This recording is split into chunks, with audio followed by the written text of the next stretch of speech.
नमस्कार, हरियाणा विशेष देख रहे हैं आप और आपके साथ हूं मैं अपूर्वा। चलो 10 साल राज राहुल में गांधी थे। की भारत जोड़ो यात्रा को लेकर प्रदेश में अब सियासत शुरू हो गई है। जी हां, विरोधी पार्टी के नेताओं ने भारत जोड़ो यात्रा को लेकर अपनी अपनी प्रतिक्रियाएं देनी शुरू कर दी है। डिप्टी सीएम दुष्यंत चौटाला ने कहा कि राहुल गांधी अखंड भारत को जोड़ने की बात करते हैं। राहुल गांधी को अगर जोड़ना है तो कांग्रेस को जोड़ना चाहिए। वहीं बिजली मंत्री रणजीत चौटाला ने राहुल गांधी की भारत जोड़ो यात्रा को पार्टी को जिंदा रखने का सियासी ड्रामा बताया है।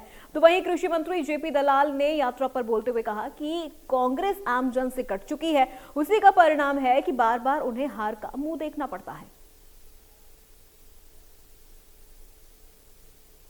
चलो वो 10 साल राज में थे, अगर संकल्प पूरे करने होते तो तभी कर देते, आज कैसे नींद उठी।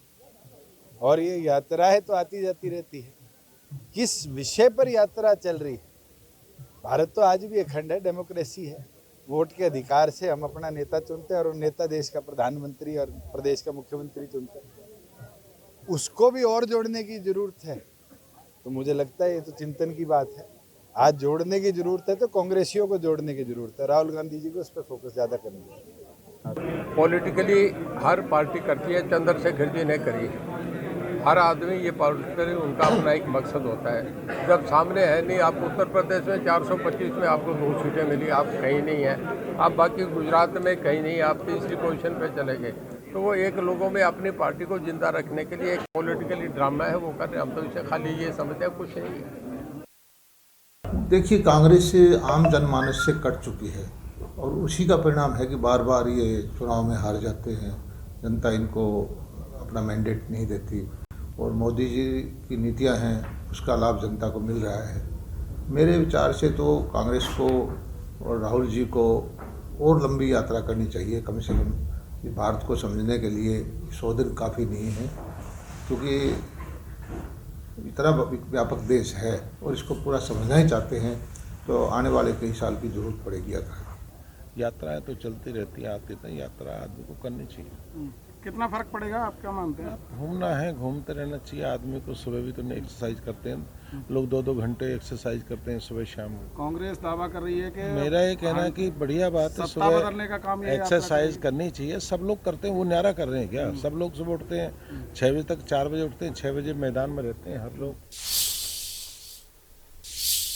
तो चलिए अब आपको ग्राफिक्स के जरिए बताते हैं कि राहुल गांधी की जिस यात्रा पर सियासी घमासान मचा है, वो यात्रा हरियाणा में कहां से और कितने किलोमीटर की रहेगी।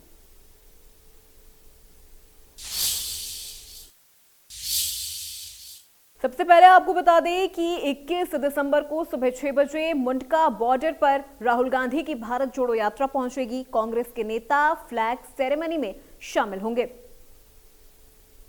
इसके बाद मुंडका बॉर्डर पर पब्लिक मीटिंग करेंगे राहुल गांधी, जहां पर जनता से मुलाकात करेंगे।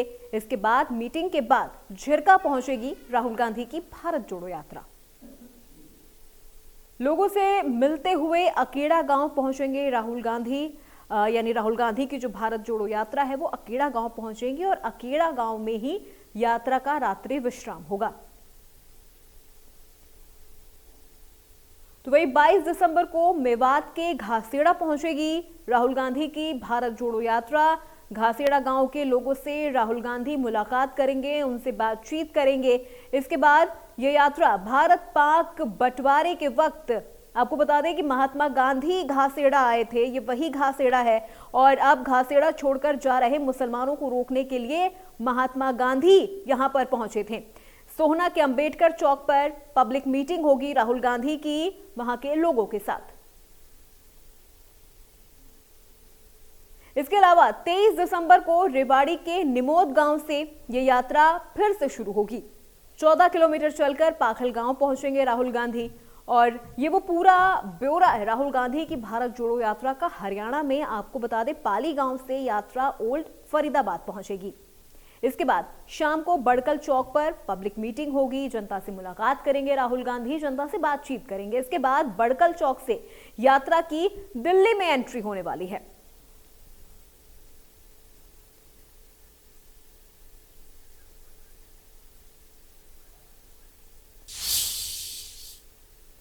तो चलिए अब ग्राफिक्स के ही जरिए अब आपको इस यात्रा का पूरा रोड मैप बताते हैं।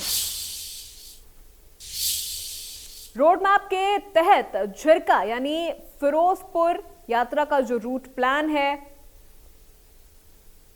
अकेड़ा से महेंद्रगढ़, इसके अलावा जो राहुल गांधी की यात्रा हरियाणा में होने वाली है, घासीडा से मेवात पहुंचेगी, ये वो जगह है।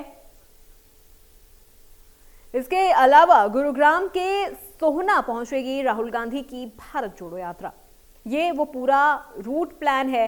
रेवाड़ी के निमोद पहुंचेगी राहुल गांधी की भारत जोड़ो यात्रा, यहां पर भी वो जनता से मुलाकात करेंगे। फरीदाबाद के पाली गांव पहुंचेगी राहुल गांधी की भारत जोड़ो यात्रा, और इसके बाद फरीदाबाद के ही बड़कल चौक पहुंचेगी, यहां पर भी राहुल गांधी पब्लिक मीटिंग करेंगे, लोगों से बातचीत करेंगे, उनसे मुलाकात करेंगे।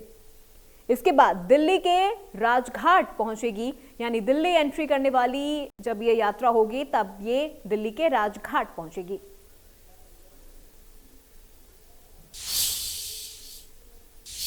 चलिए खबरों में आगे बढ़ते हैं। वहीं हिसार में बनने वाले एयरपोर्ट पर दुष्यंत चौटाला ने कहा कि हिसार में अंतर्राष्ट्रीय मांग के आधार पर अंतर्राष्ट्रीय हवाई अड्डा जरूर बनेगा। हवाई पट्टे का 99% काम पूरा हो चुका है और ये काम मार्च तक पूरा हो जाएगा। वहीं बिहार में जहरीली शराब पीने से हुई 53 से ज्यादा लोगों की मौत की जांच की भी मांग की गई है। मैं एक चीज क्लेरिफाई कर दूं।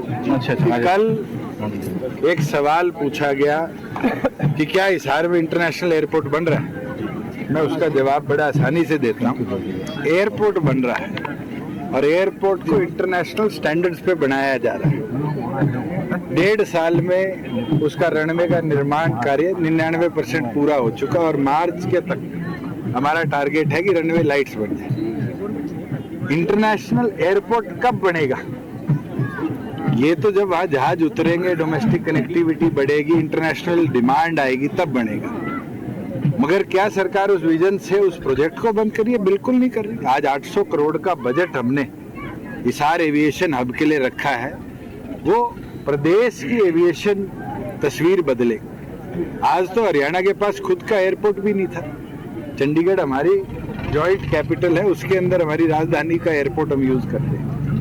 पहला एयरपोर्ट बन रहा है और हिंदुस्तान का नहीं, मुझे लगता है कि बड़े बड़े देशों का मिला के one of the largest airport बन रहा है, जिसकी कुल एरिया साइज जो है वो 7200 एकड़ जमीन है। और मैं मानता हूं ये सवाल अगर आज से 5 साल बाद आप कोई पार्लियामेंट में लगाएगा, और मैं तो उम्मीद करता हूं आप चुनाव लड़ो, आप जाके लगाओ, तो जरूर केंद्र सरकार लिख कर देगी कि हाँ, हिसार का जो एयरपोर्ट है वो फंक्शनिंग है और अब इंटरनेशनल स्टैंडर्ड्स के ऊपर उसको हम बढ़ा रहे हैं। इसकी इन्वेस्टिगेशन होनी चाहिए। हमारे भी पीछे हुई थी, हमने 2 दिन के अंदर इन्वेस्टिगेट भी किया, दोषी भी पकड़े। अगर बिहार में इतना बड़ा हुच हुआ है जिससे पॉइजनस अल्कोहल की वजह से आज 53 से ऊपर लोगों की जान चली, मुझे लगता है नीतीश कुमार जी सक्षम है सख्त से सख्त उसकी जांच करके दोषियों को सजा दें। पर मैं मानता हूँ जहाँ आप रिस्ट्रिक्शन बढ़ाते हैं, जहाँ रिस्ट्रिक्शन को और ज़्यादा करते हैं, वहाँ इस तरह की गतिविधियाँ अपने आप जन्म लेती हैं। आज गुजरात में शराबबंदी है, क्या वहाँ रुकी हुई है? और ये चीज़ जो बिहार में हो रही है बड़ी गंभीर है। किसान नेताओं पर कृषि मंत्री ने ये कुर्सी की लड़ाई लड़ने वाले लोग हैं। उन्होंने कहा आज आम किसान खुश है, किसान तो संतुष्ट है, लेकिन ये किसान नेता संतुष्ट नहीं है। प्रदेश में यूरिया को लेकर किसानों की परेशानी पर कृषि मंत्री ने कहा कि यूरिया खाद की कोई कमी नहीं है। पिछले साल के मुकाबले इस बार हम यूरिया के 12 लाख से ज्यादा बैग किसानों को दे चुके हैं। साथ ही कृषि मंत्री ने बताया कि झींगा मछली का पालन इसको बढ़ावा देने के लिए हम आने वाले दिनों में सिरसा में प्रोसेसिंग यूनिट और कोल्ड स्टोरेज बनाएंगे। कुछ लोग हैं जो किसानों के नेता होने का अपने आप को डिक्लेयर कर रखा है, और ये वही लोग थे जिन्होंने हमारे रास्ते जाम किए, हमारे बॉर्डर जाम किए, हरियाणा की प्रगति में बाधा आई और बहादुरगढ़ और इधर कुंडली के बॉर्डर पर बैठे रहे। और यही लोग थे जो कहते थे कि हम किसानों के आवाज़ हैं, और इन्होंने पार्टी बनाई। पंजाब में हरियाणा के भी नेता गए, पंजाब के भी गए, सब जवानते जब्त करा के आए। अब कौन सा लोकतंत्र में तरीका है ये जानने का कि किसान नेता कौन है, किसान कौन है, मजदूर नेता कौन है, मजदूर कौन है? ये कुर्सी की लड़ाई लड़ने वाले लोग हैं। आम किसान संतुष्ट है। आप देखिए कि ऑल टाइम हाई भाव 6,500 रुपये से ज़्यादा ये भाव मिल रहा है इसका। धान का जो बासमती है, जो सेमी बासमती है, उसका 4,500 रुपये है। कपास का भाव 10,000 रुपये से ज़्यादा है। सरसों का भाव 6-7 हज़ार रुपये है। सब फसलों के भाव अच्छे मिल रहे हैं। नहीं, यूरिया की कमी कोई नहीं है। ये सही है कि यूरिया जो विदेशों से इंपोर्ट करते हैं 3-3 हज़ार रुपये का एक बैग आता है, किसान को हम 266 रुपये में दे रहे हैं।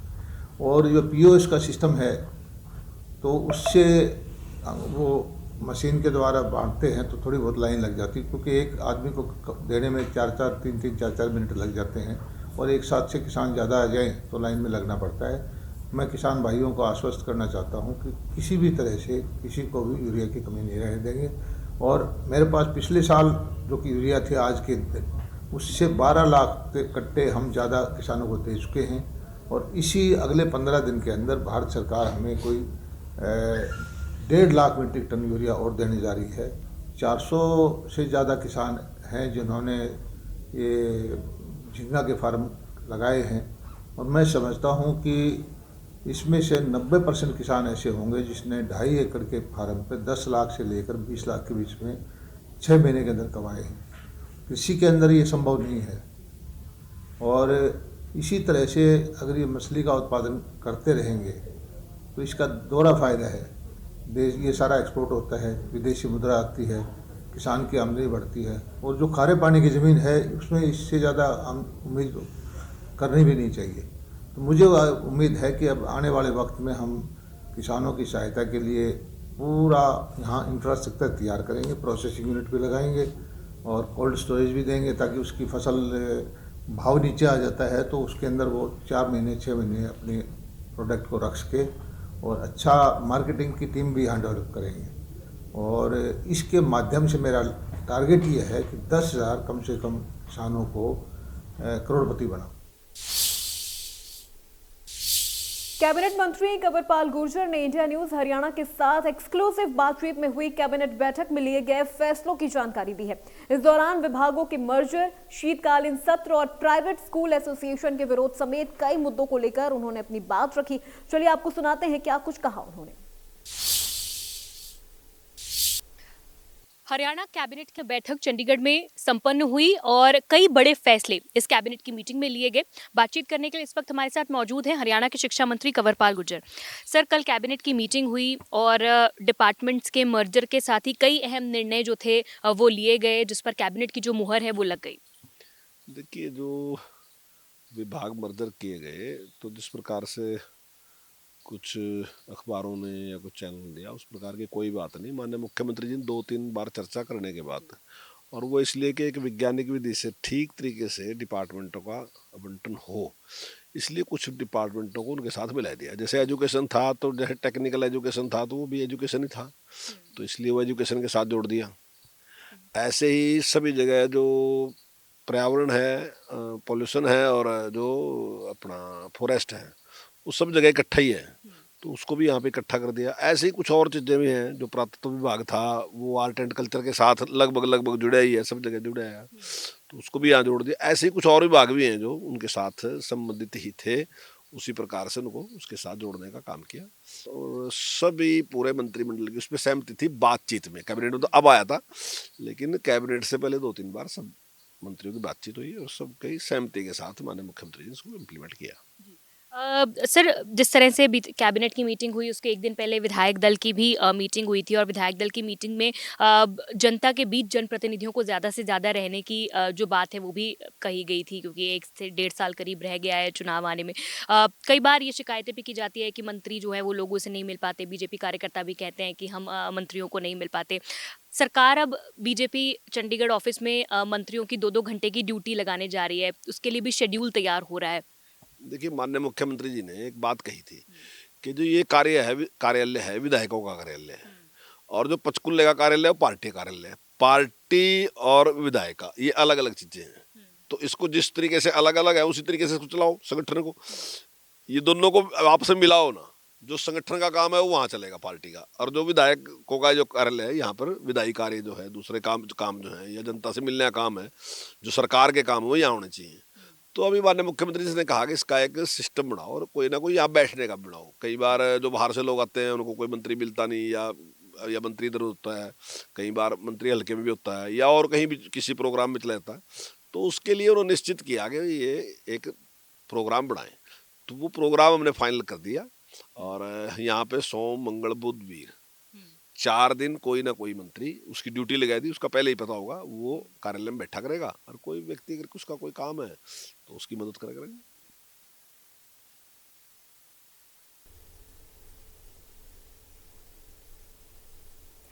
चलिए खबरों में आगे बढ़ते हैं। बिजली मंत्री रणजीत चौटाला ने फरीदाबाद में औद्योगिक संगठनों, RWA, बिल्डर्स और कई संस्थाओं के प्रतिनिधियों से मिलकर उनकी समस्याएं सुनी। इस दौरान उद्योगपतियों ने बिजली मंत्री के सामने ग्रेप के कारण डीजी सेट पर बैन की समस्या को लेकर अपनी बात रखी। बिजली मंत्री ने इस मौके पर उद्योगपतियों को आश्वासन दिया कि अगर बिजली यूनिट की दर 1 रुपए बढ़ाने के लिए उद्योगपति स्वीकृति दे दें तो वो ये सुनिश्चित करने का प्रयास करेंगे कि उन्हें 24 घंटे बिजली मिले और डीजी सेट की जरूरत ना पड़े। वहीं बिजली मंत्री ने किसानों को 8 घंटे की बजाय 10 घंटे बिजली देने की भी घोषणा की है। बिजली मंत्री ने अधिकारियों द्वारा फोन न उठाए जाने पर कहा कि जो अधिकारी 3 बार लोगों के फोन नहीं उठाया उसे सस्पेंड कर दिया जाएगा। साथ ही 5 बार फोन न उठाने वाले अधिकारी की चार्जशीट की जाएगी। लोगों की छोटी मोटी समस्याएं थी है। जब कोई शहर डेवलप करता है तो उसमें प्रॉब्लम्स आती हैं और मैं समझता हूँ कि बहुत जो बातें थी वो बहुत साधारण नेचर की थी। और हमारे आज PS पावर यहाँ थे, हमारे MD थे, सब डायरेक्टर्स वगैरह सब साथ थे, हमारे दोनों विधायक जी बैठे थे। तो बड़ा अच्छा लगा हमें कि सब बातें लोगों के सुन के हमने साथ के साथ ही कुछ चीज़ें तो इमीडिएट सोल्व कर दी। बाकी जो सुझाव है उनमें ठीक रचनात्मक बातें जो आई हैं उनको हम तुरंत ठीक करेंगे। जो SDO 3 बार फ़ोन करने के बाद अगर उसी कस्टमर का फ़ोन नहीं उठाया तो हम उसे शो काज नोटिस इशू करेंगे।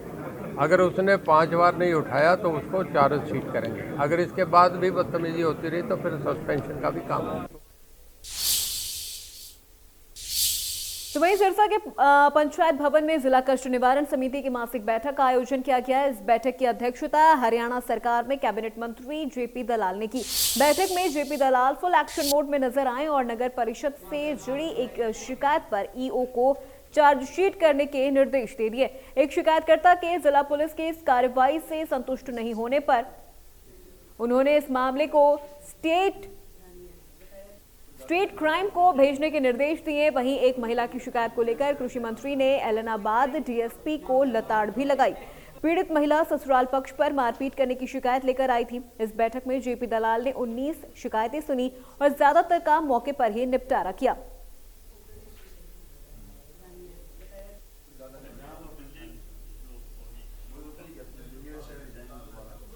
जून महीने के अंदर से मेरे ससुराल जब मैं घर में रहने के लिए गई तो मेरे साथ में मार पिटाई, छेड़छाड़। केस तो सर इन्वेस्टिगेशन चल रही है सर, आप कार्रवाई कर रहे हैं सर। अब सर इन्होंने 4 पे आरोप लगाए सर। नहीं सर, मैं बेल की बात कर रहा हूं। हो जाए तो ना करो, बेल की कार्रवाई करो। कार्रवाई कर रहे हैं सर। अभी सर मैंने खुद बुलाया है इसलिए आपको उनकी वकालत कर नहीं सर, मैं वकालत नहीं कर रहा सर। सामने ये 19 मुद्दे थे जिनमें से 13 का समाधान हो चुका है। 6 को मैंने पेंडिंग रखा है। 6 में से एक केस पुलिस का था जिससे कि शिकायतकर्ता संतुष्ट नहीं था, तो जिला पुलिस से उसका आदेश दिया है कि crime branch, state crime branch में उसका केस को ट्रांसफ़र कर दे। और जो पेंडिंग रखे हैं उसमें स्पेसिफिक निर्देश दिए गए हैं कि अगली मीटिंग तक क्या क्या कार्रवाई इनको अधिकारियों को करनी है। और अधिकारियों को हमने स्पष्ट निर्देश दिए हैं कि अगर ज़्यादा शिकायतें आती हैं तो इसे माना जाएगा कि आप जनता की सुनवाई करने में कोताही बरत रहे हैं। और पंचायत मंत्री देवेंद्र सिंह बबली ने करनाल में नवनिर्वाचित पंचायत समिति के सदस्यों से मुलाकात की। इस मौके पर पंचायत मंत्री ने कहा कि प्रदेश में गांवों के विकास की तस्वीर और तकदीर बदलने के लिए सभी ग्राम पंचायत का ब्लूप्रिंट तैयार किया जाएगा। इस ब्लूप्रिंट के अनुसार ही गांव में लोगों के लिए पार्क, सामुदायिक केंद्र, युवा क्लब, सांस्कृतिक भवन, हाईटेक ई-लाइब्रेरी, वाटर प्रबंधन के लिए ट्रीटमेंट प्लांट सहित अन्य विकास कार्य किए जाएंगे। सभी गांवों का ब्लूप्रिंट तैयार करने के लिए अधिकारियों को 20 दिन का समय दिया गया है, जिसके बाद सभी गांवों की छोटी सरकार विकास कार्यों के लिए प्रोजेक्ट तैयार करेगी, जिसकी फाइल 15 दिनों के अंदर अधिकारियों के माध्यम से सरकार के पास पहुंचेगी। इस दौरान देवेंद्र बबली ने सर्वसम्मति से बनी पंचायतों को 11-11 लाख रुपए देने की भी घोषणा की है।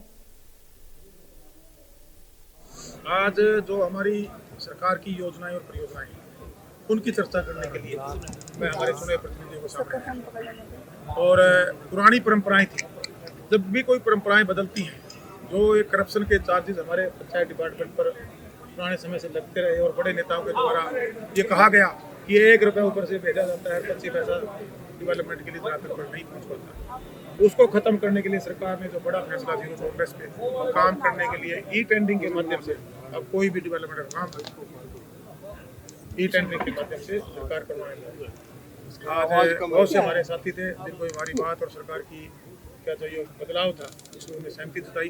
कुछ मैं ये महसूस कर रहा हूँ कि हमारी 50% जो सरकार कानून लेकर आए थे 30% प्रतिनिधि जो बहनों को देना का शुरू किया है, बहनें 10% ही बैठी थी। तो हरियाणा विशेष में मेरे साथ बस इतना ही। बाकी खबरों के लिए आप देखते रहिए इंडिया न्यूज हरियाणा।